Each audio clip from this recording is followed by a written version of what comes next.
This is Mrs. Eleanor Roosevelt's own program.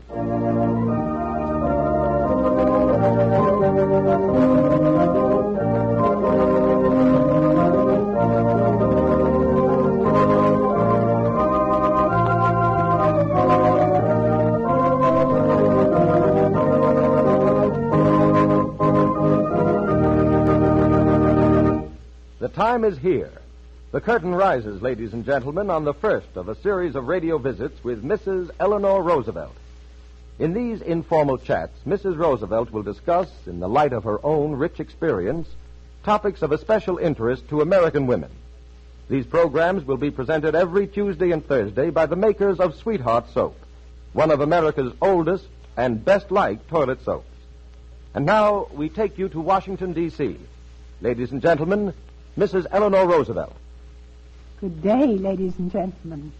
I am very glad to have this opportunity to talk to my friends among the women in America during the next few weeks, every Tuesday and Thursday at this same time. I shall hope to be able to tell you about things which have interested me and which I hope will interest you. When I think that other people can add to the interest of these talks or can illustrate some special point, I shall ask them to join me on the radio. Today, I will not have any guest speaker because I think until this program has had a chance to get started and I know a little about what you want, it is better for me to devote more time to a variety of subjects than to talk about just one particular thing where I would most likely feel I should have someone else with me who would have more actual knowledge of a specialized subject. I hope you will let me know what are the things you like to hear about. Be sure to write me if there are subjects which you would like to hear discussed from opposite points of view. I know this is courting the deluge, but we really want to hear from as many people as possible and give them what they want. In the last 6 weeks, I've traveled a good deal to different parts of our country, and I think it might interest you if I run through a few of the things which stand out in my mind in relation to my journeys. In the first place, as you may have guessed, I go on lecture trips for a variety of reasons, but the chief one is that signing the contracts a long time ahead means I have to fulfill them, and therefore I plan them for the times in the year when I know I can leave home. I have several objectives in making these trips which take me all over the country. One is to get away from the ease of the White House. Yes, I can stay there and spend my days receiving people who come either socially or for some specific reason. I could intersperse this with a little outdoor exercise, attend luncheons, the openings of charitable benefits, the christening of ships and planes, and a variety of interesting activities. But fundamentally, this life would be a sheltered and feather-bed kind of existence. I can ring a bell in the White House, and someone will appear at once, either to help me do whatever I wish to do or to do it for me. Someone else does my shopping if I so desire. I do oversee the household tasks through an able housekeeper, Mrs. Nesbit, but I do none of them myself. And the main object of everyone who comes in contact with me is to make life pleasant and easy for me. This isn't good for anyone over too long a period. Under our system of government, we do not have a group of people who are trained carefully because of the accident of birth to this type of life. And each person who lives in the White House has to return to the rough and tumble of everyday life after this period is over. When I go out of the White House, life still is made easy for me. But going as I do with definite things to do on a lecture trip, I get to many different types of communities, and I come in closer contact with people and with the life of the nation than I otherwise could do. Then I have a purely personal reason for taking these trips. I have children all over the United States, and it's very pleasant to steal a little visit with them between lecture dates. Of course, having money which I've earned and which I can do with as I wish is another good reason for going on these trips. When you live in the White House, you have great opportunities for knowing about the lives of innumerable individuals. They write and appeal for assistance, and there is scarcely a worthy undertaking of any kind that does not appeal to the President and his wife. No matter how hard I try, I could never meet every appeal for either personal charity or organized charity and civic work. The appeals to the President are so great that it has always seemed to me hardly fair to add to them, and so what I can earn has been a very great satisfaction. In addition, it has been valuable in teaching me how to work, as well as in giving me an opportunity to meet a percentage of the requests which are made. And now I believe we'll pause to listen to a few words from Mr. Grower. Thank you, Mrs. Roosevelt. Friends, the makers of Sweetheart Soap feel highly privileged to have arranged these visits with Mrs. Roosevelt for you. Be sure to listen regularly, and be sure to make friends with the product that's responsible for all of this, Sweetheart Soap. Pure, creamy white, with a delicate fragrance all its own, Sweetheart Soap has become one of America's most popular soaps. One person tells another, and as the good news spreads, more and more families change to Sweetheart Soap. It has actually won more than 5 million new users during the last 2 years alone. That's why we invite you to try it too, and let Sweetheart Soap speak for itself in your own home. And there's the signal. Mrs. Roosevelt is ready to talk to you again, so come in, Washington, D.C. On a recent trip, the joy of seeing my daughter and her family stands out vividly. Just a year previous to this last visit, I was in Seattle to welcome her youngest child, John, into the world. And this year, I was able to be present at his first birthday celebration. He sat with us at the table in his high chair and was shown his birthday cake, which was made by Katie, who was with me many years before my daughter married and took Katie to our new home with her. Katie can make angel cake with soft white icing better than anyone I know. The cake was decorated with 2 candles, and of course the baby was not allowed to touch them, so he looked at the cake with indifference until he was given a piece. He put his finger into the icing and then into his mouth. Then he grabbed the entire piece of cake, and like every other baby I've known, he tried to stuff the whole piece into his mouth at once and smeared his face and hands with icing. He required the attention of his mother before he was cleaned up again. His sister and brother chuckled with glee as they watched this new sensation make its dent on a fresh personality. Older children in a family have such fun and learn so much when they have a younger member of the family to watch over. It requires wisdom, however, on the part of the parents to keep from creating a feeling of jealousy among the children, for it is easy to give more attention to the youngest child and create the feeling in the older children that they do not command the same interest and affection. I think I get the most tangible pleasure in the realization that my daughter and her husband have so much more wisdom than most of us had in my generation. It has been attained, of course, through considerable painful experience, but they have had the character to profit by their experience, and because they are happy and tolerant and anxious to learn, they spread peace and joy about them. My next thrill was an entirely different kind. 2 days spent in Yosemite Park. There was too much snow to drive up to the high mountains, and except for the green of the evergreen trees, there was very little sign of on any tree of spring's approach. I only saw 1 shrub in flower in the woods and no flowers. The beauty of this national park lies in its majestic rock formations and the innumerable waterfalls. Another vivid impression of this trip was the day spent in the camps of migratory workers.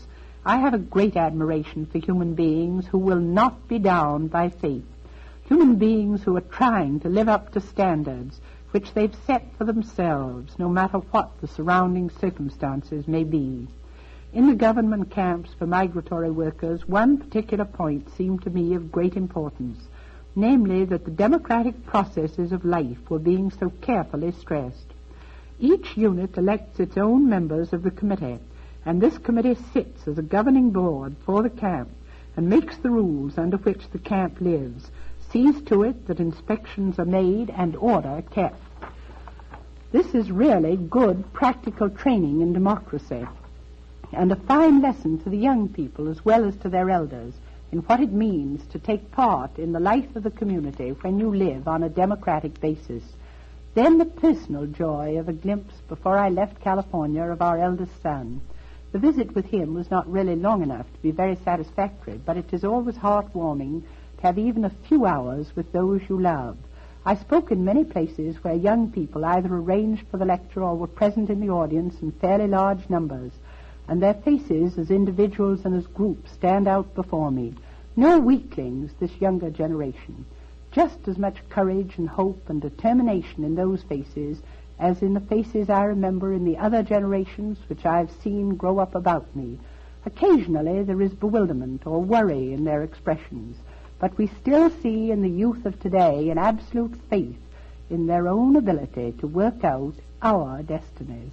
A glimpse of Denver, Colorado in a snowstorm, really a blizzard, though it was early April, and the rapid transition afterwards to a most beautiful flower-bedecked room in the hotel in Fort Smith, Arkansas. Home again to find a world of accumulated detail to be dealt with. The housekeeper at the White House had her usual problems, which are bound to arise when so many human beings work together. The first week at home after a 3 weeks trip was filled with receptions, and the biggest reception of the year, the one for the Daughters of the American Revolution, was preceded by several hundred members of the Children of the American Revolution. The tiniest ones in this latter group were dressed in costumes of George Washington's day and made me want to pick them up and hug them. I knew nothing of the kind must be done, however, for their costumes gave them a sense of great dignity which must not be disturbed. Much mail and many loose ends of obligations which had to be put off while I was away. Picking up the threads with friends in Washington and those who wished to come there, seeing people with particular interests which they wanted to bring to my attention, and finally an appeal from the housekeeper to please give her a few days when everyone would be away from the house so she could do certain special pieces of work. Not spring cleaning, for the White House is always being cleaned, but changing curtains and putting away winter draperies, covers, etc., which takes time, more time than can be found when the usual busy routine is carried on. Before closing, I want to mention that this coming week has been designated by the President as Employment Week. I had really intended to read his letter in full, in case you missed it in the newspapers, but I see that my time is almost up. I'll be sure to read it next time.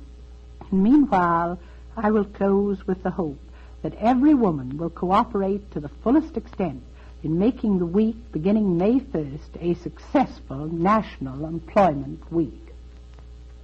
Thank you, Mrs. Roosevelt. Ladies, there are 3 things to be sure of before you use any beauty soap.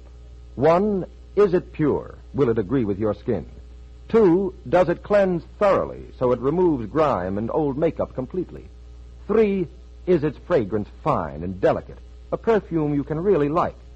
Well, Sweetheart is one bath and beauty soap that can truthfully answer yes to these 3 questions.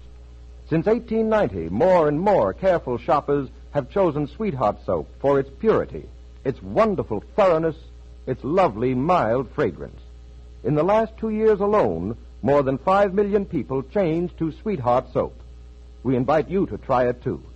Ask your dealer for genuine Sweetheart soap.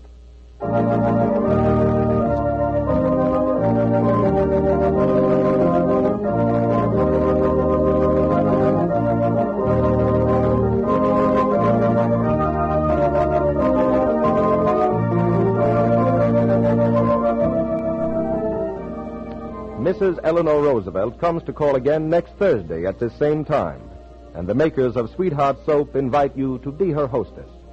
These programs will be heard every Tuesday and Thursday with the compliments of Sweetheart Toilet Soap, famous for over 50 years as the soap that agrees with your skin. And now it's goodbye until next Thursday when you'll again hear Mrs. Eleanor Roosevelt's own program. This is Ben Grauer speaking. This is the National Broadcasting Company.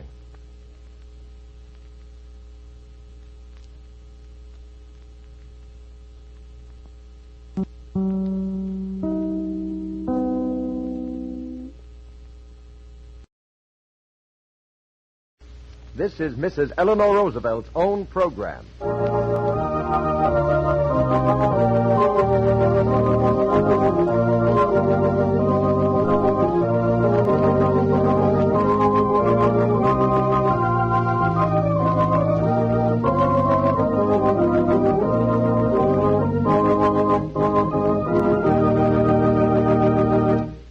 Friends, that theme music means that we're about to enjoy another radio visit with Mrs. Eleanor Roosevelt.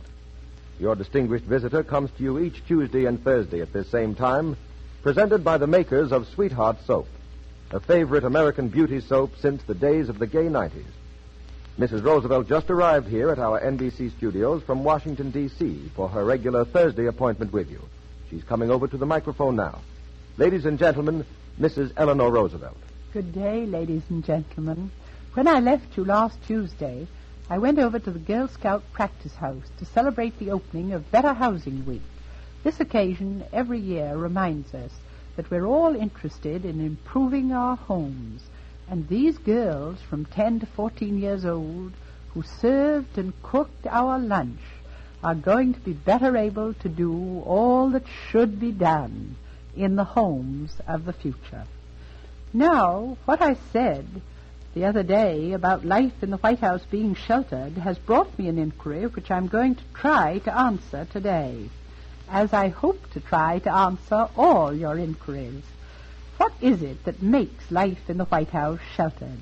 Well, in the first place, the minute you enter its doors, you realize that here is a place where there are traditions and customs and habits which have to be observed. In a limited way, you may change minor details, but the main picture was the same before you came and will remain so after you leave. Other presidents and first ladies and their families will conform in much the same way. For instance, I had no idea what happened on Inauguration Day, and Mr. Ike Hoover, who was then head usher, had been arranging for inaugurations during many years. He said I need not worry about anything except the list of those I wanted to have invited. All I need do was to tell him how many I expected, and he would attend to everything. The doormen, with their dignity and perfect manners, impress you first. Then the ushers are the next visible signs that you encounter on entering the White House of your bondage and your freedom.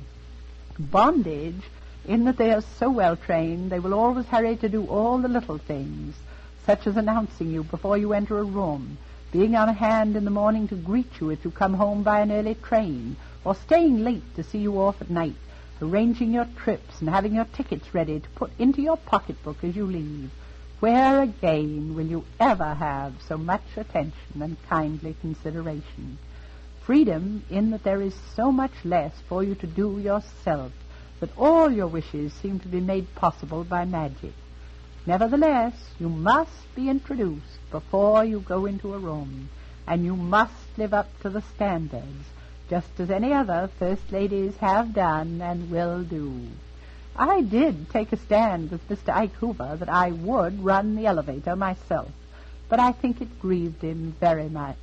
It is still frequently run for me, in spite of the fact that everyone knows I'm capable of doing it myself, which I think is all I really wanted to achieve. Then there is always a car to take me wherever I wish to go, and someone else remembers my engagements and tells me when the car is at the door, and the footman knows where I'm going. I had an amusing experience this year. When I arrived somewhere, no one seemed prepared to receive me. I telephoned back to the White House to discover that there had been some mix-up, and I'd gone to the wrong place. You would have thought, from the anxiety and the explanations of regret, that everyone else was at fault, whereas it did not seem unreasonable, as I was the person going to the place, that I should have found out where I was going. Apparently that never crossed anyone's mind. Yes, cushions surround you on all sides. In the morning I get up and a maid brings me my clothes. Breakfast is ready and waiting. The guests are all agog not to be late. Then the housekeeper, Mrs. Nesbit, who does all the work, consults me. It seemed unnatural to me at first, for I've always gone to the kitchen and written out the menus at least. Now I find myself presented with the finished menus, which require no thought on my part, and I take it for granted. I visit the kitchen in the White House only on rare occasions, and then only because I think it is wise for everybody to have an opportunity to tell anything they have on their minds to the ultimate authority now and then. I like to see and speak to everyone in my household occasionally, otherwise I feel as though we no longer lived in a home. And now Mr. Grower looks as though he'd like to say a few words. Let's listen to him. Thank you, Mrs. Roosevelt. Ladies, I want a word with all of you who are going to buy a new beauty soap today. Without a doubt, you're seeking a pure, dependable soap that will give your skin the thorough yet gentle cleansing its loveliness needs. Try Sweetheart soap. Sweetheart is so gentle that it's highly recommended even for young babies' delicate skin. Yet it is also so thorough that it can help reveal the radiant, natural skin charm which wrong cleansing methods so often leave hidden. Its 50-year record of cleansing gently, of cleansing thoroughly, is your promise that it will do as much for you. Make Sweetheart your new beauty soap. See if you don't say, "There's no other soap like it." And now, Mrs. Roosevelt, may I return your compliment? Friends, let's listen to Mrs. Eleanor Roosevelt. If I'm planning for any of my guests, I remember that were I in my own home, I would undoubtedly have to do all my own telephoning and arrange my own engagements so that I could get on without the car if I wished to give it to my guest. In the White House, if I have guests, when the usher comes, I simply mention that they wish to do a variety of things. He does the necessary arranging and has a car at the door for them, and I go my own way gaily. I do have to give orders or directions. I have to tell everybody more or less the same things every morning, so no friction will arise, and no one will be upset by what anybody else has been told to do or not been told to do. But whatever I want, there is someone helpful who is going to try to arrange it. Most of us in our own homes would be struggling with situations as they arose and not achieving anything like as satisfactory results. I don't mean that I have no obligations, but that the ordinary ones of ordinary living are removed. There is work, plenty of work to be done, and yet if I want a ride in the morning, I name the hour, and a companion will appear with the horses to look after me and return me safely at the end of my hour or so of exercise. I have to shake hands with many people and stand on my feet to receive many people in a day. But after the first few days of the season are over, I am accustomed to the physical effort, and I have learned that this is not just an idle pastime, but an occupation which means a great deal, particularly to out-of-town visitors. They come to the White House with a sense of ownership, feeling that here is where their representatives dispense hospitality, and that they are in a way involved in seeing that it is done according to the traditions of our country. One more thing seems to me a tremendous luxury. Most of us, if we're fond of flowers, plan and scheme first as to what we shall plant in order to have something growing about the house during the winter, and next, how we can afford to keep fresh flowers in our house all the time. I used to take my flowers and put them in the bathtub at night in the hope of keeping them fresh a little longer. I changed the water in the vases and tried to learn to create the best effect with the fewest number of flowers. But in the White House, I have all the flowers I want, and I do not have to do anything about them. Mr. Reeves, who's been in the White House some 42 years, has supervised the growing of the flowers and the decorating of all the rooms during all the years of his service. Downstairs, the public rooms are beautifully decorated. Upstairs, in the living rooms and bedrooms, there is always a profusion of flowers. Mr. Reeves finds out what is the First Lady's preference. If she likes certain vases, they're always filled. Sometimes I wonder if I can ever learn to plant my own bulbs again and keep them in a dark closet, and rejoice when the little green stalks appear, and cherish the rare flowers, and get as much pleasure as before out of the few flowers one usually has. On Tuesday, I told you I should like to read to you the President's letter designating the week beginning May 1st as National Employment Week. Here it is. Both the state and federal governments have been especially concerned with the problems of older workers, many thousands of whom, despite their persistent efforts, still lack a place in industry. Among these are a considerable number of World War veterans, many who now average 47 years of age, and who, I feel, have a particular appeal to our national sense of responsibility. Our Public Employment Service, a nationwide network of 1,600 offices, now operated jointly by the state and federal governments, has made special efforts in behalf of workers past 40 years of age, including veterans. We know from the facts gathered by this agency that men and women in middle life possess abilities and skills which would fit them for employment in nearly every line of work. We know further that these older workers, when given an opportunity, demonstrate a seasoned experience and a mature application to their tasks, which in many callings outweigh the physical advantages of youth. A year ago, with these considerations in mind, I designated a National Employment Week, during which I asked that all our citizens give particular and active attention to the problem of older workers who lack employment. During the month in which the special week occurred, over 1/3 jobs, 1/3 more than during the same month of the previous year, were filled through the public employment offices, and 250,000 of these placements were in private industry. Moreover, placements proceeded at an accelerated rate in the month following the week set aside. Because of the concerted efforts of governments, many public-spirited groups, and particularly of employers throughout the land, thousands of workers past 40, among them veterans, shared beneficially in this fine result. I am grateful for the wholehearted response to my first appeal, and as President, I desire to encourage a continued nationwide interest in this persistent problem. Now, therefore, I, Franklin D. Roosevelt, President of the United States of America, do hereby declare the week beginning May 1st, 1940, as National Employment Week, and Sunday, May 5th, 1940, as National Employment Sunday. I urge all churches, civic organizations, chambers of commerce, boards of trade, veterans organizations, industry, labor, public-spirited citizens, radio and the press throughout the United States to observe that week as National Employment Week, to the end that interest in the welfare of all the unemployed, and especially the worker past 40, may be stimulated and employment be extended to them. In witness whereof I have hereunto set my hand, and caused the seal of the United States of America to be affixed. Franklin D. Roosevelt. Thank you, Mrs. Roosevelt. When we hear about armies of 10 or 20,000 men on the march, they sound like pretty big armies. Well, then just imagine an army of 5 million women, all on the march for one favorite beauty soap, Sweetheart Soap.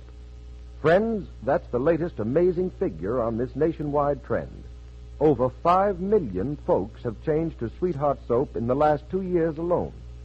Now, it's hardly possible that this great army of new users changed to Sweetheart for any one reason.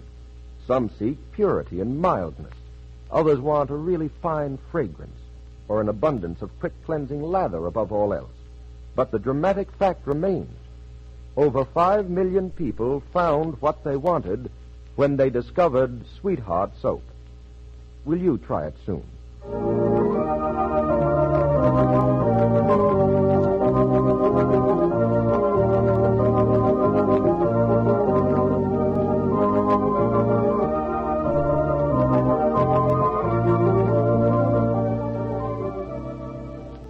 And so we come to the end of another visit with Mrs. Eleanor Roosevelt. But it's only a brief goodbye. Mrs. Roosevelt comes to call again next Tuesday, and every Tuesday and Thursday at this same time. These fascinating visits come to you with the compliments of Sweetheart Soap, famous for 50 years as the soap that agrees with your skin. And now, goodbye until next Tuesday, when you'll again hear Mrs. Eleanor Roosevelt's own program. This is Ben Grauer speaking. This is the National Broadcasting Company.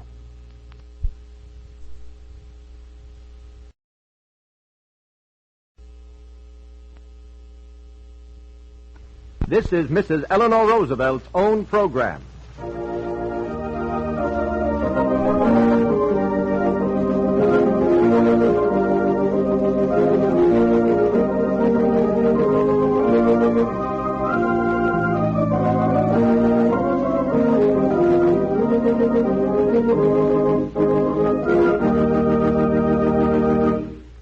That music introduces today's big radio event, your regular Tuesday visit with Mrs. Eleanor Roosevelt.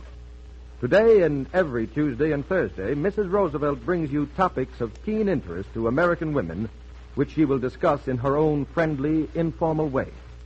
These programs come to you with the compliments of Sweetheart Soap, a favorite with American families for 50 years. And now, our gracious visitor joins us from the nation's capital. Ladies and gentlemen, Mrs. Eleanor Roosevelt. Good day, ladies and gentlemen. In my last broadcast, I told you what I think spoils me. Perhaps you would like me to run through the routine of an ordinary day. I usually breakfast at 8:30, alone or with guests, as the case may be. A visit to the President, either before or after breakfast. A casual glance at the newspapers if guests are present, and a hope that later on I'll be able to read them more thoroughly. If I'm alone, I read all the news as I eat. At 9:30, the head usher comes to consult me about the day's appointments. Then the housekeeper, and then the social secretary, Mrs. Helm. Sometimes the interviews are longer than others. Usually they take only a few minutes. Then my personal mail is brought me by Miss Thompson. If anything has come up about which I must consult the President, I try to catch him before he leaves for his office. By 11 o'clock, I am free to have a press conference one day a week, if it happens to be scheduled for that day, or to get some exercise, or to meet with a group on some special interest, or with individuals who have requested an interview. They're usually a guest for luncheon at 1 o'clock, followed by writing my column, going out to any engagements which have been made for me, or perhaps signing some mail before receiving more people, again, either individually or in groups. If I'm through by 6 o'clock, I may have a swim, though sometimes my guests are not gone early enough. Then dinner, either with the family alone, after which all of us go to our respective desks for work, or if there are guests, I remain and talk to them, or watch a movie, and then go to my desk after they have left to finish the Daily Mail. All the people who come to the White House want to know about the house itself, and I've come to feel its influence through the mere repetition of the stories connected with it. I point out Lincoln's bed with its heavy carved headboard and the furniture of the same period. Then I find myself explaining that such a massive man had to have an extra long bed. Then I go on to show that the bed was in the room across the hall from where it now is, and that was the room Lincoln used during the years he spent in the White House as his bedroom. I use that room now as my sitting room, and many a night I have thought of Mr. Lincoln and the many anxieties which crowded in upon him as the old house creaks, and I turn from my desk to see if anyone is entering the room. We also tell the story about the time when Archie Roosevelt was ill, and some of the other Theodore Roosevelt children put his pony in the lift and brought it up to the room. The same lift which rises slowly from floor to floor today. My grandchildren, who know the story, have wished they might do something equally spectacular to be remembered by. I point out of my window to the magnolia tree which Andrew Jackson planted, and the picture of what life must have been like in the White House in his day flashes before my eyes. Oh, yes, the second floor of the White House imprisons me in its history, and makes me feel more interest than I've ever had before in the people who have walked through its halls. I was thinking the other day about the extraordinary stories the various rooms in the White House could tell if they could speak. Take the Blue Room, for instance, which is an oval room directly opposite the front door of the White House. The room below and the room above it are also oval in shape. The woodwork and the mantelpiece are very lovely. The furniture is very formal, consisting of some long sofas along the walls and rather stiff armchairs and straight chairs. The coverings are deep blue silk with a spread eagle and 13 stars in a circle around it, woven in the material covering the backs of the furniture. This furniture is a reproduction, I think, of that which is recorded in Thomas Jefferson's own hand in the big notebooks which he kept. In them he recorded the minutes of cabinet meetings, his favorite recipes for food and drink, and the list of things which he bought for the White House. I have always thought that the elegant suite which came from France must have been similar to the present furniture in the Blue Room. This room was once widely known as the elliptical salon because of its shape, and has always been considered the most beautiful room in the White House. In this room the President stands with his aides when he receives ambassadors and ministers who come to present their credentials with their aides. Here we stand when we receive our guests at the big official receptions in front of a row of green palms and ferns which is placed across the middle of the room to serve as a background.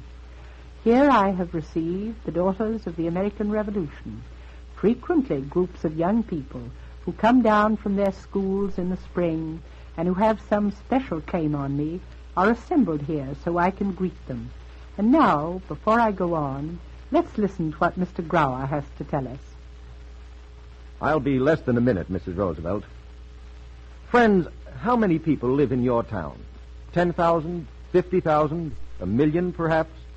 Now, just imagine the excitement if 5 million new neighbors suddenly decided to make your town their home. Well, in the last 2 years alone, more than 5 million people have decided that Sweetheart is the soap for them and have made it their own bath and beauty soap. And this is only one chapter in Sweetheart's 50-year success story. Ever since 1890, when this pure, delicately fragrant soap first began to win friends and delight them, Sweetheart has been the careful choice of more and more American families. Please put it to the test in actual use in your own home. Next time, get pure, economical Sweetheart soap. And now Washington, D.C. is signaling us. Please come in, Mrs. Eleanor Roosevelt. On several occasions, sad stories have been told to me in this Blue Room. Some years ago, a group of men and women from New York City tenements came down to appear before a committee in Congress. They asked to see me, and they stood around this room. The tears ran down the face of one man who told me how he had been at a school celebration with his daughter and returned to find that the rest of his family had all perished in one of those disastrous New York tenement house fires. There were few dry eyes in the room. Perhaps you would like to know how one of the big state receptions which I mentioned is managed. The invitations are all sent out through the Social Bureau, with Mrs. Helm's careful supervision in making up the lists. On the night of a reception, the President's 2 senior aides, the military aide, and the naval aide, together with the junior aides from the Army, Navy, and Marine Corps, are on duty.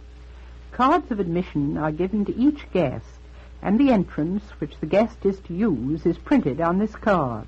In a city like Washington, D.C., the office occupied by the individual is considered, and the entrances are designated according to protocol. The White House staff is augmented, and everyone who comes checks their outdoor raiments, and if they enter by the diplomatic entrance or the east entrance, they come up the main staircase to the first floor. The honored guests of the evening are escorted into the green room because they will head the reception line. The other guests assemble in the east room, and a little before 9 o'clock, a color guard with an officer and 4 men comes up to the President's study, marches into the room, salutes the flags, and 2 of the flags, the flag of the United States and the President's flag, are taken down to stand outside the Blue Room door under guard until the President returns to the second floor. At 9 o'clock promptly, the cabinet members and their wives assemble in the small dining room. The President, with his senior aides, and I go down to greet the members of the cabinet. Then the little procession starts. We come out of the state dining room with the young aides ahead of us. The Marine band, which is stationed in the hall, plays Hail to the Chief. Slowly we proceed to our places in the blue room. The cabinet remains in the red room, unless they have to go through the receiving line at the head of their departments. The senior aides announce everyone by name to the president, and he and I shake hands with them. The guests go through the red room, stopping to speak to friends, and then into the state dining room for refreshments. Afterwards, they wander through the rooms on the first floor. When everybody has been received by the president, he goes upstairs, and the band moves into the east room for about an hour of dance music. I often come downstairs again and walk through the rooms, tasting the punch to make sure it is all right, and talking with some of our guests informally.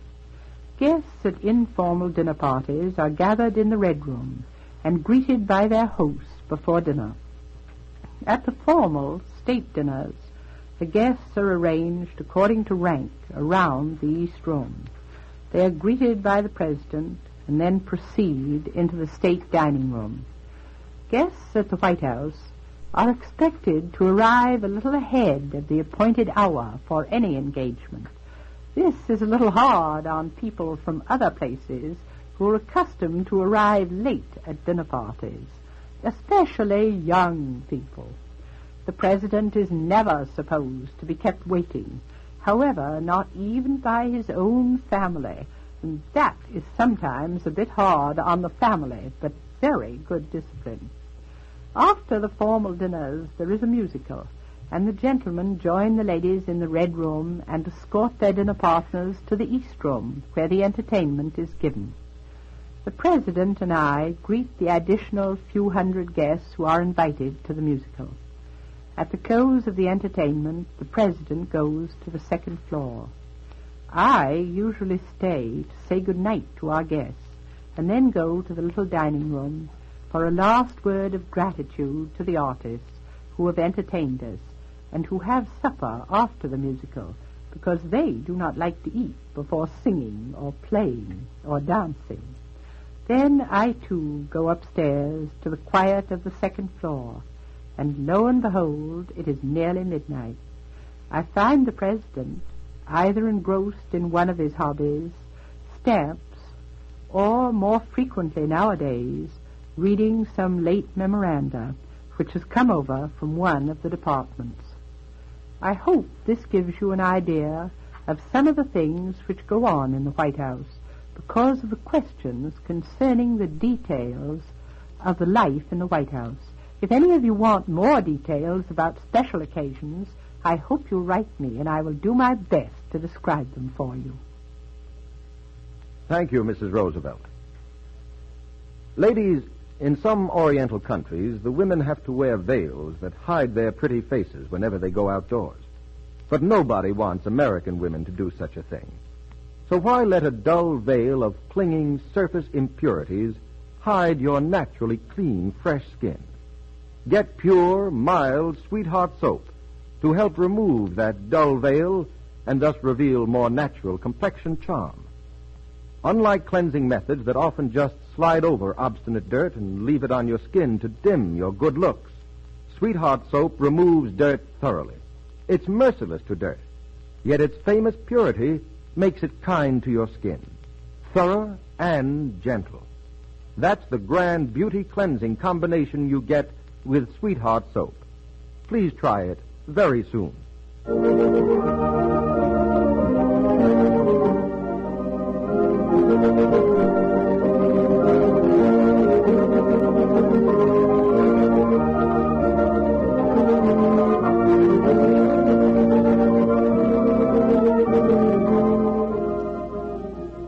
And so we conclude another visit with Mrs. Eleanor Roosevelt. Make a note to be at home next Thursday when Mrs. Eleanor Roosevelt again comes to call. These programs are presented by the makers of Sweetheart Soap, famous for 50 years as the soap that agrees with your skin. And now it's au revoir until next Thursday when you'll again hear Mrs. Eleanor Roosevelt's own program. This is Ben Grauer speaking. This is the National Broadcasting Company.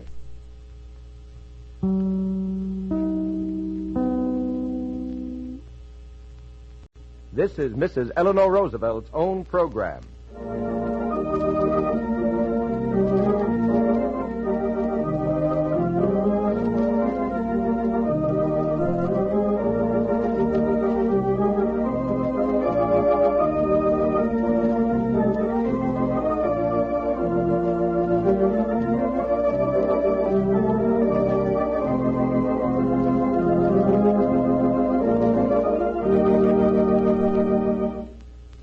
Over America, that music means it's time for another visit with Mrs. Eleanor Roosevelt. These programs, which have already won a warm place in the hearts of millions of Americans, are presented by the makers of Sweetheart Soap, one of America's favorites since 1890. Last Tuesday, Mrs. Roosevelt joined us from Washington, D.C. Today, we are fortunate in having her right here with us in our New York studio. Ladies and gentlemen, Mrs. Eleanor Roosevelt. Good day, ladies and gentlemen. A great many people have asked me lately if I would give one talk on the question of the problems of youth and youth organizations. I am very glad to do this because while we all know that there is no such thing as a youth problem by itself, there is, however, a keen desire on the part of many of us who come in contact with a great many young people to bring to the attention of the communities all over the country the fact that our whole economic problem affects youth. In a way, it is more urgent because when you are young, you are anxious to begin your life, and you are more impatient than you are later on when some of it lies behind you, presumably with a certain amount of experience and achievement. There are two major problems before us today: war and unemployment. War is continually spreading in the world around us and creates increasing anxiety in youth. The problem of unemployment bears to the greatest extent on youth and middle age. In middle life, if you lose a job, it is practically impossible to find another one. Youth, leaving school or college with no experience of actual work, finds it almost impossible to get the first job. There is no unemployment problem in the countries which are at war. There was a time when people believed that wars and disasters were necessary to rid the world of surplus populations which could not be supported, and so pestilence and famine and floods were looked upon as visitations sent by whatever gods they believed in, because in their infinite wisdom they were making the problems of the rulers of the earth easier. We have come to believe, however, that man was given his intelligence to face these problems and to see if ways could not be found to meet them which did not require such infinite suffering. Under our democratic form of government, we have developed a people who are really desirous of finding methods by which difficulties can be settled without going to war. It is quite true that our concern has never been great enough. We make rather feeble attempts to find solutions to our internal problems without the use of force when they disrupt groups in our midst. But we have advanced in lip service at least, and that, I suppose, precedes real action. The change in the way that wars are waged has had a great effect also in the way people approach the idea. For war is now the concern of a whole nation, and may affect the whole nation, and not be confined to an army fighting on any particular battlefront. We've done a much better job in convincing our young people that war is not a good way to solve the problems of civilization than any of us thought could be done.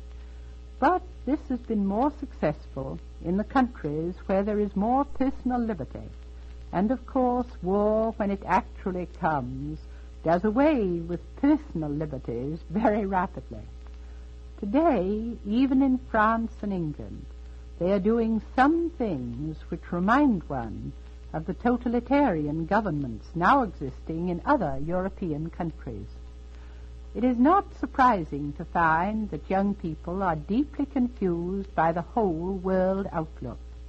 It is a disconcerting and confusing pattern, and tends to make those of us who have temporary security think that we might turn inward upon ourselves and have as little to do with these perplexing world problems as possible. Yet I'm afraid that cannot be, for the world is growing closer and closer together. The young people themselves know this, and they recognize that there are others like themselves who desire peace even in belligerent countries. They wish that sanity might return to the world. With sanity restored, they feel that young people everywhere might recognize the fact that there are problems to be solved and not sidestepped as was done in the 20s. In the meantime, we in this country are the only nation that can still face our economic problems and try to solve them. The first and most important to young and old is now unemployment, and it will continue to be whenever peace comes. Almost everyone will concede that in this country at least we have the materials and we have the manpower and we have the knowledge of how to produce. Production, which used to be our great problem, is no longer a bugaboo. The strange thing called distribution is what seems to keep so many of our people, including numberless young people, in bondage to want and poverty. Most of us are not economists. We're not even powerful people with much money to spend or great influence that we can turn to the solving of these problems. However, we, all of us, live in communities, and in the aggregate it is we, the people, in our own communities, who have the greatest power that exists in a democracy. If we have a desire to help youth or middle age or even old age, the thing to do is to start in our own communities and find out what the individual problems are. The getting together of all people who know the different elements which make up our community, making a real survey which gives the facts on unemployment, on the lack of recreational facilities, on unsatisfactory training. That is the prelude to the further survey to find out what the potential resources of the community are and what cooperation can be counted on to help in the solution of the problems. That will leave us with a real knowledge of what we must call upon the state and federal resources to do to help meet our local situations. But before I say any more, I believe Mr. Grower has something to tell us. I have, Mrs. Roosevelt. It's a very important fact about Sweetheart soap. Ladies, Sweetheart soap is pure. Ask those who have made a study of beauty soaps. They know the truth, and they can confirm this fact for you. Now, because Sweetheart soap is pure, you can depend on it to be gentle to your skin. Sweetheart removes dirt and old cosmetics thoroughly, because that's necessary for an attractive skin. But it also removes them gently, which is every bit as important. This wonderful purity of Sweethearts must be the reason why it agrees with so many different types of skin, even with normally sensitive skin. You'll be delighted, too, when you change to pure, delicately fragrant Sweetheart soap. We believe you'll say, there's no other soap like it. And now, Mrs. Eleanor Roosevelt returns to the microphone. The American Youth Commission has published some very helpful pamphlets telling how to make a survey of a community. What are the things to find out, as regards youth at least?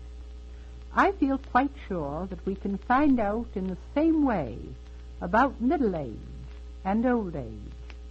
My suggestion is to write to the American Youth Commission, write to the youth organizations, and ask their help to start out at once to do something in our communities. Some people consider certain youth organizations are dangerous. If youth organizations were organized by the government for use as a weapon to enforce certain ideas, I think I would agree that they might prove dangerous.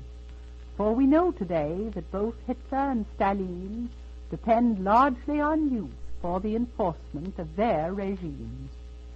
Youth organizations, however, which grow out of a desire in young people to help each other, have great opportunities for good and very little chance of being used for any real harm if they receive the sympathetic and helpful understanding of older people. It is true that groups such as communists and fascists may try to gain a hold over them, but that may happen in older groups as well. It seems to me that it is up to us who are older, through the schools and civic organizations, to make young people feel that they are needed in a democracy. This is the sanest defense against infiltration of alien ideas. If youth feels that they have a job to do and that a democracy can serve their needs, they will give with loyalty and enthusiasm. The dramatization of what democracy means is very important, however, for young and old, but perhaps even more necessary for young people. I have been telling stories to various groups about certain incidents which have brought home to me how valuable democracy seems to those who haven't had it. Some of us who've always lived in a democracy tend to forget what are its advantages and forget altogether what are our obligations as individuals under this form of government. Not very long ago, I was shaking hands with a group of refugees who were trying to find their place in a community, many of them working in ways which meant difficult readjustment, but they were happy to be here. Finally, one white-haired man stopped in front of me and said, "Years in an Austrian prison lie behind me. I am thankful for this country. I need no longer be afraid." With that he bowed and passed along. One night I was returning home from a dinner in New York City in a taxicab. I dropped a friend at her house and was proceeding down to my apartment and gave my address to the driver. He turned to me and said, "You're Mrs. Roosevelt, aren't you? I'm going to tell my son that I took you home. Where I come from, I couldn't have gotten near enough to speak to anyone connected with the government without guards and police all about." He talked to me all the way home about what the government was doing, whether it was good or bad. He waited outside my door until I was safely inside, because he alone had the responsibility of seeing me safely home. These things are what make democracy really valuable, that sense of equality. That knowledge that we're close to those we've placed in authority for a time, that we can participate in our government, that we can control it. This is what our young people must hold fast to, and they can only do it if we help them and if we give them an opportunity to share with us in our responsibilities. Thank you, Mrs. Roosevelt. Friends, very possibly your skin is 1 in a million. But it's hardly possible that your bath and beauty needs are different from each of 5 million other people. And in the last 2 years alone, the change to Sweetheart soap was made by over 5 million new users. Those 5 million people sought a gentle soap, a thorough soap, a soap with a lovely mild fragrance. In other words, friends, those people wanted the very qualities that have made Sweetheart soap a favorite for over half a century. So wisely, they too chose Sweetheart soap. Why don't you look into this? See for yourself why, in this changing world, Sweetheart goes on, year in and year out, pleasing its old friends and attracting new ones. The price is only a few pennies for a big, delicately fragrant oval cake. Get several cakes when you go shopping this very day. Mrs. Eleanor Roosevelt comes to call again next Tuesday, same time, same station. In the meantime, remember the product you hear about on these programs. Sweetheart soap, famous for 50 years as the soap that agrees with your skin. And don't forget to be at home next Tuesday, when you'll again hear Mrs. Eleanor Roosevelt's own program. This is Ben Grauer speaking. This is the National Broadcasting Company.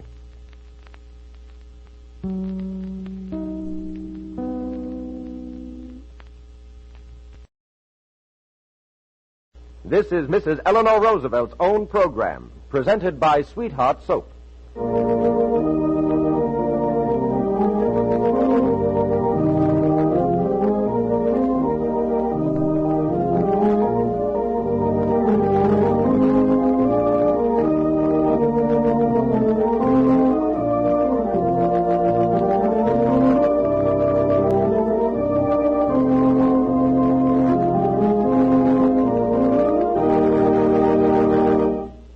And now, as Americans from coast to coast tune in these stations, Mrs. Eleanor Roosevelt drops in for another friendly chat. Today, Mrs. Roosevelt will speak to us from the nation's capital. These visits are arranged by the makers of Sweetheart Soap, one of America's oldest and best-liked bath and beauty soaps. And here's Washington, D.C. Please come in, Mrs. Eleanor Roosevelt. Good day, ladies and gentlemen. I cannot begin my regular talk with you this morning without at least mentioning the fact that the new invasions in Holland and Belgium create an ever greater area of human suffering. The National Red Cross, recognizing this, has asked every one of us to cooperate with our local chapters in raising a fund of $10 million. This is an appeal to all of us to do what we can according to our means with money and with personal work. We who do not dread the sound of an aeroplane overhead, who do not listen for the distant sound of guns, nor search our papers for lists of casualties, have much to be thankful for. This is one of the tangible ways in which we can show our appreciation for the blessings of this life and our sympathy for those who suffer. Yesterday, on the 120th anniversary of the birth of Florence Nightingale, 10,000 nurses from all over the United States went to Philadelphia to meet and discuss nursing in a democracy. Because of a tendency to shorten the hours of work and because of the growth of public health programs, the whole field of nursing is expanding. The American Nurses Association feels that nursing offers opportunities to many young women who wish to find useful, satisfactory life work. In answer to the question, is the private duty nursing field overcrowded, the Nurses Association says it has too few well-prepared, capable, enthusiastic, alert, and informed nurses, too few specialists in fields such as psychiatry, care of the tubercular, and of children. Home nursing and teaching were two of the earliest professions in which women engaged, and they came to them quite naturally because, untrained as they were, they had been carrying on the work of nursing and of teaching in their homes and in their communities from time immemorial. In the next few weeks, I think it will be interesting for us to cover various subjects which touch the home, partly because many people think that home life and its influence over young people has suffered in the United States during the last decade, and partly because I think that in a time of change we should be re-examining the ways in which we have made our homes more or less useful as centers for the development of the democratic way of life. What relaxation and entertainment do they provide, and how do they prepare us for participation in wider fields of activity? The first question that confronts anyone in establishing a home is the adjustment of two human beings to each other. In the case of young married people, the adjustment begins with two personalities, the man and the woman. Gradually, as children come along, new elements enter into the adjustment. And if the home is one where people are employed, there is the adjustment between employer and employee, so that in miniature we have in every home the opportunity to develop qualities of character and the technique necessary for cooperative living in the community. I have always thought that this function of the home was one of the most valuable educational processes. We know today that we are confronted with many broken homes, and the variety of reasons which bring this about would fill many volumes. I think one important reason, however, is that homes do not emphasize among the children this need for adjusting to their environment.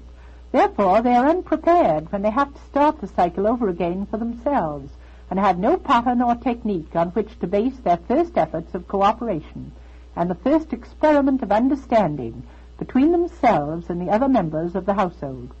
It is one thing to be able to get on with another person, when you are so in love that every minute snatched from your separate lives is a romance and a joy. It is quite another thing to discipline yourself so that you can synchronize two separate lives, giving to each personality the liberty to continue their individual life which is necessary, and yet subordinate the personal interests sufficiently to preserve the joy and romance in their joint development, which will accentuate the pleasure of companionship. It is important, too, to keep the element of curiosity alive for the sake of continuing interest, and yet mutual understanding and respect, which are the basis of all permanent relationships, must grow. In what way can you and I contribute to making our homes centers in which this idea shall be developed? I feel that no matter where we live, our first interest should be to create as gracious and as attractive an atmosphere as possible. What we can do is conditioned to a certain extent, of course, by our economic situation. And yet I'm mindful of a resident project for NYA girls which I visited not long ago. There I realized that the expenditure of money was not all that was needed in the improvement of the appearance of a home. These girls had taken an old and rather unattractive house. They had painted the interior themselves, and as the paint had been obtained free, they had had to make some rather curious combinations of color. However, into the hard work went ingenuity and, above all, taste, which triumphed over many difficulties. The bathroom had cream-colored walls, and above the old wood wainscoting they had stenciled little red sailboats. They had chosen for their window curtains an inexpensive cotton material print with little red sailboats on it. I assure you that the effect was charming. They had made dressing tables from old packing boxes and had covered them with cheap printed cotton material, and they had upholstered some barrel chairs, not the most comfortable chairs in the world, but certainly not bad to sit in to sew, and they certainly added to the decoration of the room. The bedspreads varied from old-fashioned quilted ones to very inexpensive cotton slipcovers, cut to fit the beds and cover the bedclothes during the daytime and keep them free of dust. In every room the curtain materials were inexpensive, but the taste with which they were chosen, and the taste used in the general color scheme, was what made the whole house so attractive. But before we go on, here's Mr. Grower, who has a message for us. And I'll make it a brief message, Mrs. Roosevelt. Ladies, when you change to Sweetheart Soap, you'll have lots of company, because 5 million people had the same idea just lately. 5 million new users in the last 2 years alone. That's Sweetheart's proud record. It looks as though Sweetheart Soap is getting to be the fashion with you ladies, but unlike fashions that are here today and gone tomorrow, Sweetheart is here to stay. This fine, pure soap has been a favorite for 50 years. Yes, ever since 1890. More and more women cherish their natural skin charm with pure, gentle, delicately fragrant Sweetheart soap. And now, these millions of new users join the nationwide trend to Sweetheart. How can any one soap please so many people for so long? Well, ladies, let Sweetheart soap itself give you the answer. Get some this very day. And now, from Washington, D.C., Mrs. Eleanor Roosevelt again speaks to you. I have seen many a home on which much money had been spent, and for one reason or another it lacked a real home-like feeling. Some people have the gift for arranging furniture, a sure instinct for color schemes, and sometimes an ability to use simple tools, such as a hammer and a saw, which means greater facility in carrying out inexpensive home decoration. If you do not happen to have this gift, it is possible to develop it through studying magazines and newspapers and the displays in shops, which not only show good taste, but a great variety of ideas as to what you can do in your own home. When it is just a matter of planning and supervising somebody else who will carry out your ideas and desires, it does not require so much actual skill or time on your part. Many of us have to do things with our own hands, however. Once we've learned to do it, we will find that it is much less difficult than we expected and takes on the whole less time than we thought. The learning period is always trying, but well worthwhile if you want to create an atmosphere which reflects the personality of the occupants of the house and which gives them a satisfying environment. It is well for a woman to realize that her home is also the home of her family. So many women will not allow their husbands even a corner of the living room, for his beloved objects, such as pictures, chairs, pipes, etc. Of course, if you can have 2 rooms, one can be given to the man, and that is the ideal arrangement. But if you can have only 1 room, there should be consideration of the needs of the family as a whole. That includes some kind of provision for the children's interests as well. Either space for games to be set up, or if they have some hobby they like to carry on in the company of their elders, there should be some effort made to arrange the room for these interests so that it is the center for the family group. The kitchen and the dining room are not only the places where food is cooked and eaten. It is interesting to note in the history of all peoples that the women who cook the food and feed the families are the greatest force in keeping the families together. They still continue to be this force under our modern civilization. And the dining table, whether it is in the kitchen or the dining room, should be the place for interchange of thought and discussion, and for the development of many of the arts of living. Let me illustrate by a very simple story which was told me the other day.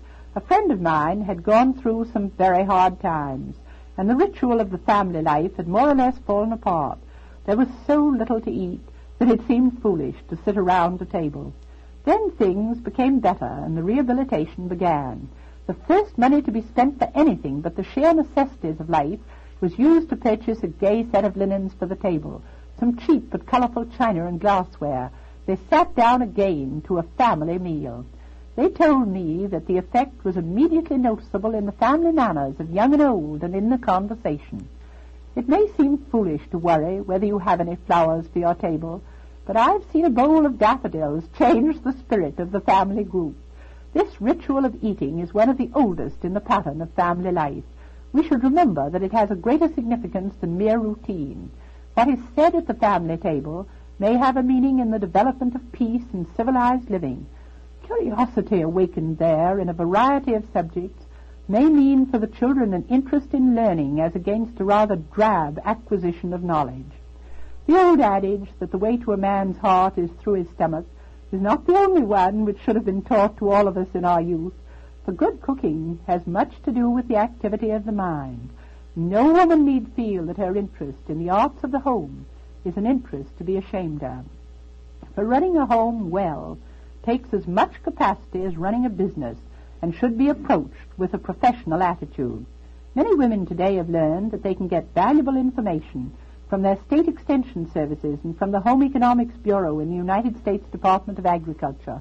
Both of these bureaus, state and federal, issue pamphlets which are very useful to the homemaker.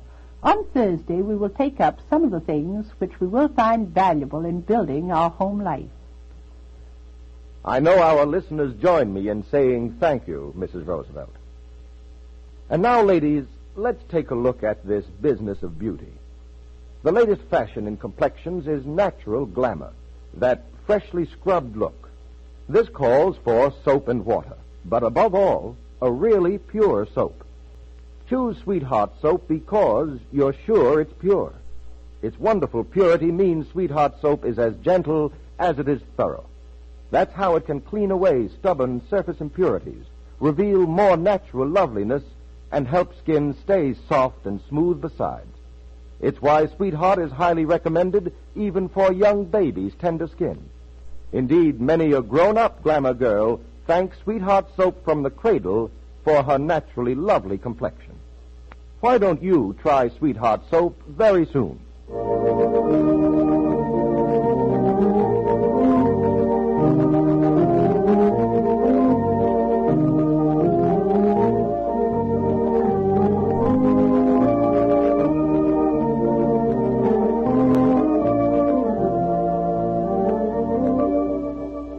And so ends another delightful visit with Mrs. Eleanor Roosevelt.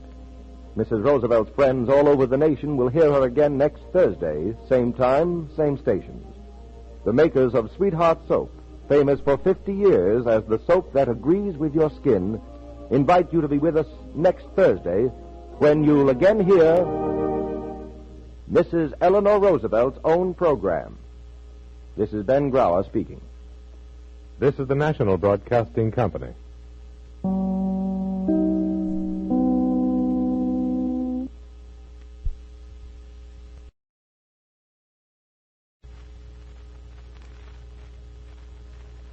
This is Mrs. Eleanor Roosevelt's own program, presented by Sweetheart Soap.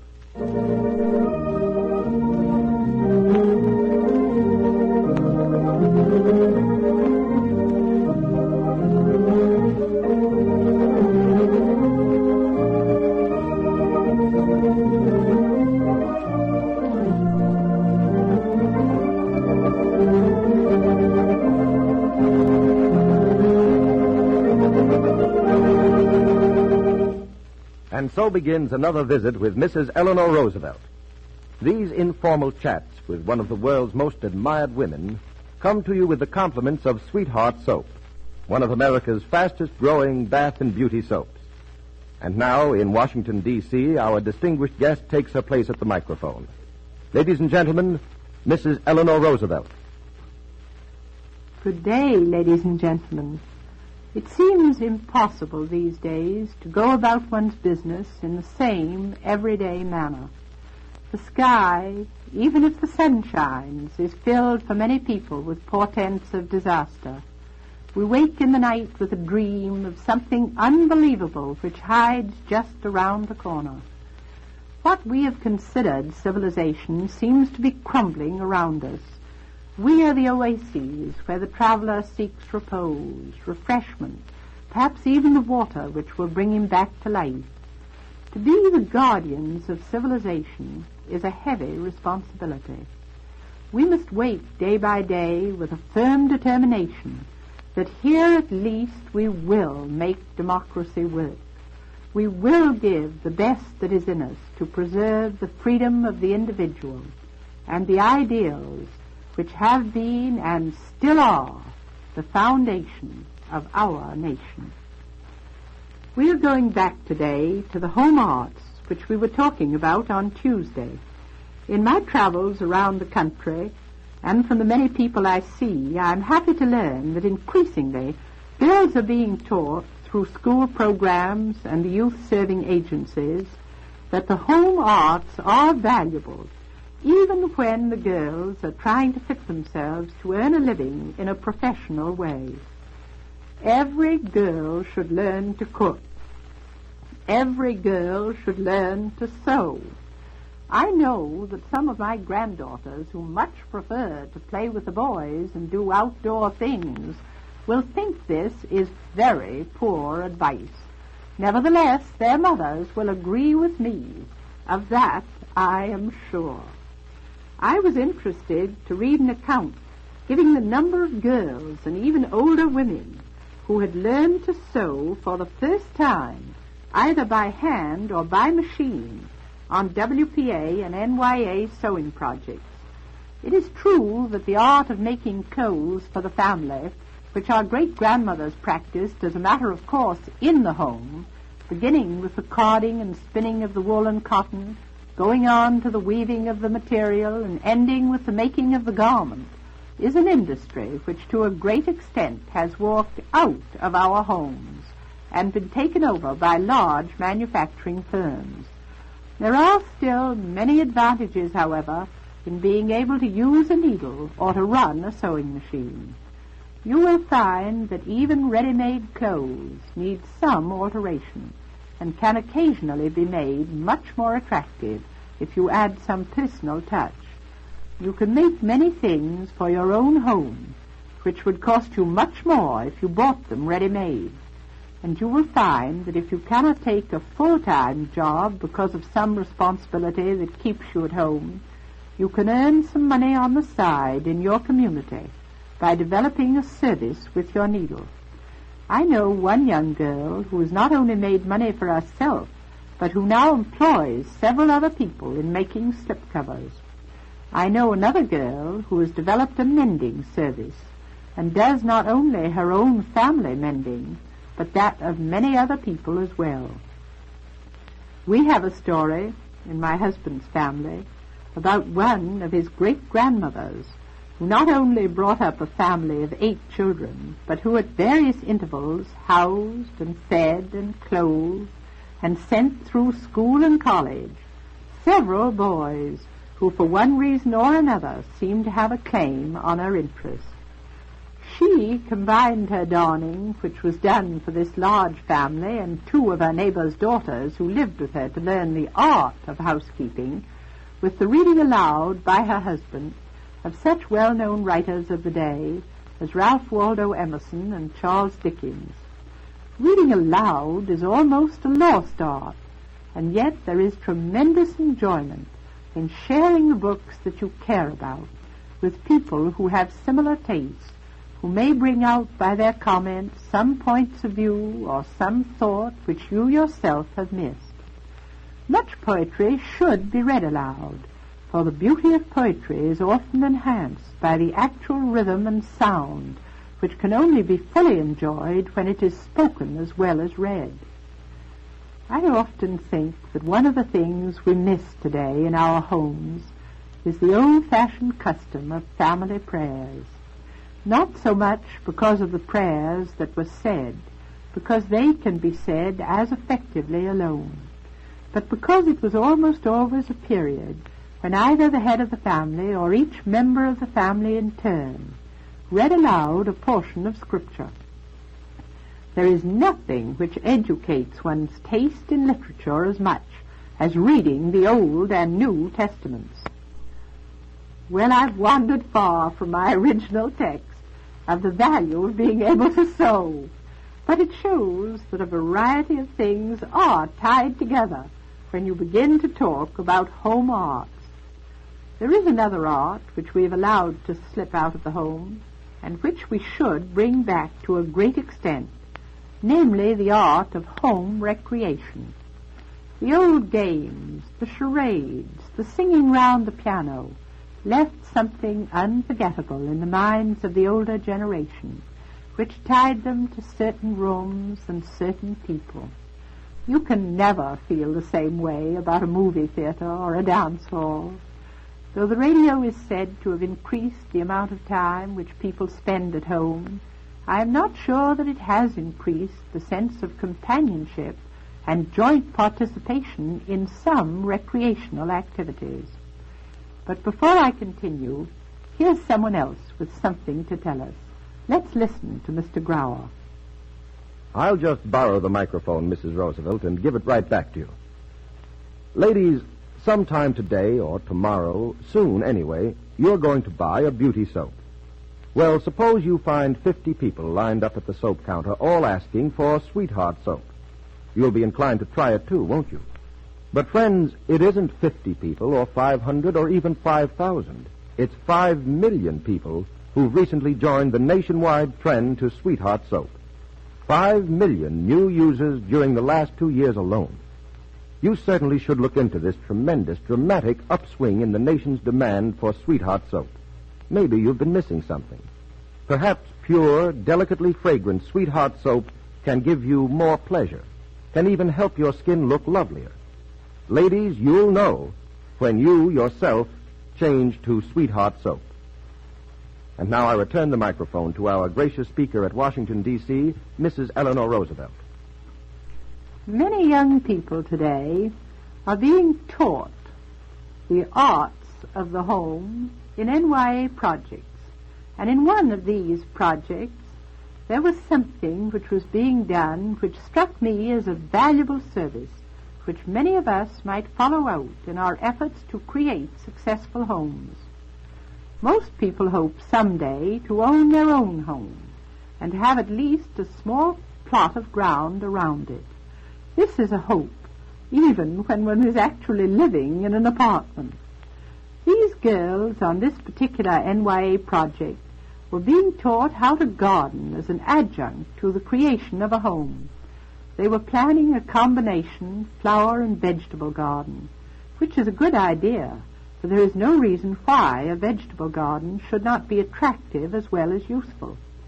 They were learning how to plant so as to have fresh vegetables for the maximum number of weeks, how to plant flowers so as to have some to cut as well as those out of doors to please the eye during the whole growing season. Obviously, the next step was to decide on the quantity that one should plant, not only for use of the family in summer, but for canning for the winter. It is true that you can buy today for a very reasonable sum excellent frozen and canned goods. But if you're living on a very limited budget and you can grow and can for winter use, you will find it gives you a sense of satisfaction, which is quite as important as the few pennies that you can save.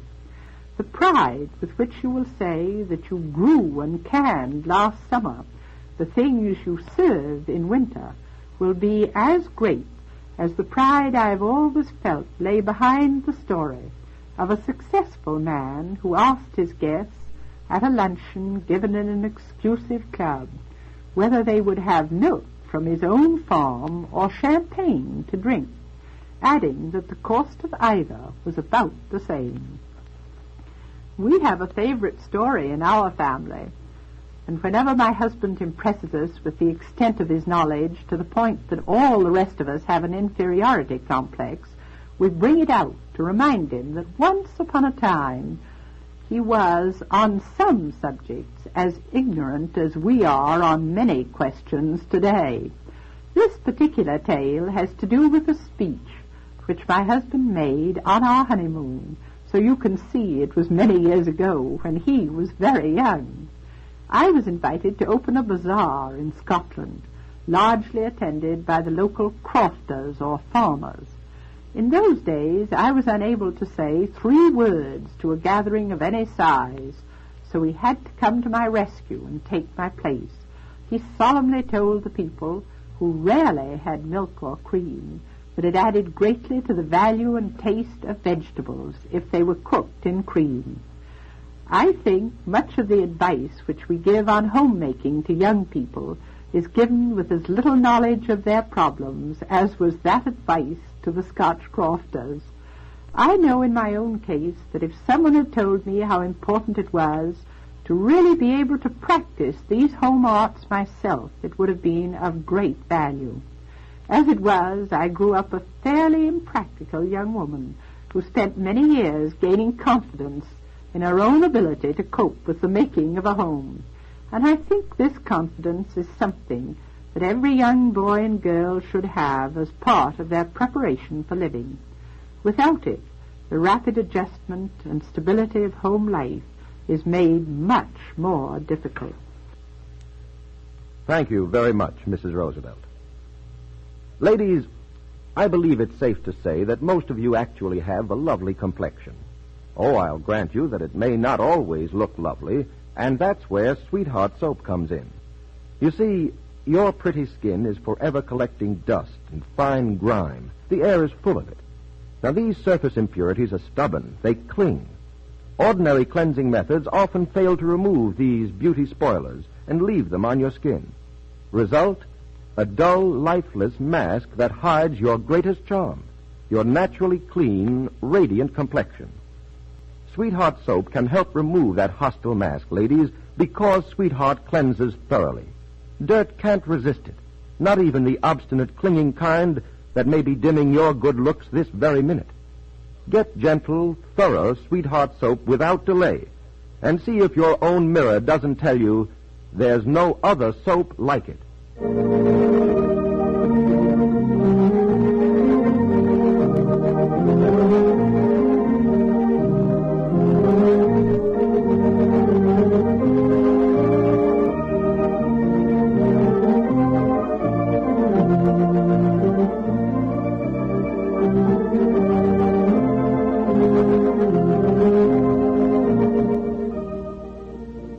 And now we say adieu for a little while to Mrs. Eleanor Roosevelt. Mrs. Roosevelt comes to call again next Tuesday, same time, same station, and we sincerely hope you'll be with us to enjoy her visit. Remember to ask for the beauty soap you hear about on these programs, Sweetheart Soap, famous for 50 years as the soap that agrees with your skin. And be sure to listen next Tuesday when you'll again hear Mrs. Roosevelt's own program. Ben Grauer speaking. This is the National Broadcasting Company.